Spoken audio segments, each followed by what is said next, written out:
Hey, people, we've talked about Bill Mitchell recently, the head of styling at GM from 1958 until 1977, where he oversaw the design of some of the most iconic cars of the 60s and 70s.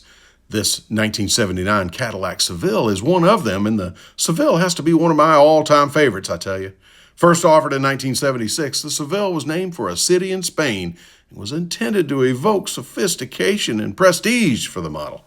The Seville name had already been used on the upscale Eldorado of the late 50s and had an air of elegance associated with it. Targeted at competitors from Mercedes and BMW, and to fulfill the need to compete for the market of smaller and fuel-efficient cars, the Seville, believe it or not, was designed around a stretched Chevrolet Nova chassis, albeit upgraded to Cadillac's higher standards.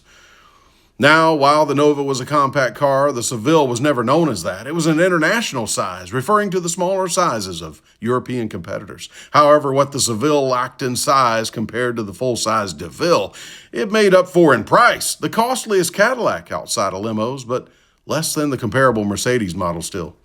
The 1976 Seville priced at over $75,000 in 2026 dollars, and moving over $43,000 in an economically strained time was pretty good. In 1979, when this car was sold, over 53,000 were moved. People loved the car. Some of that love may have been due to the hardy 350 cubic inch or 5.7 liter, 180 horsepower Oldsmobile sourced V8, driving the rear wheels with a THM 400 3-speed auto transmission and a 273 axle. 12 seconds 0 to 60 is respectable for this drivetrain and the time in history. The profile of the car, from the upright stance to the squared lines to the greenhouse, the reduced chrome and trim to the round wheel arches, were the first for GM and a template for downsizing all GM full-size cars. Downsizing was prompted after 1973 oil crisis, with GM initiating the Seville design in December of 73. The new Seville, introduced some 3 years later in 76, and downsized models from Chevrolet, Pontiac, Oldsmobile, and Buick followed a year later in 1977.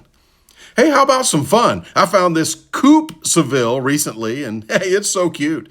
Everything is the same in the powertrain and options, but the rear doors were chopped off and replaced by fixed quarter windows and opera lamps. A small storage space fills the space where the rear seat would have been. The Seville was offered only in a four-door when new, so someone thought a coupe Seville might be nice. I have to say this is a cool concept, and it's probably a blast to drive. Well, I hope you enjoyed this look back at a 1979 Cadillac Seville. God bless and peace.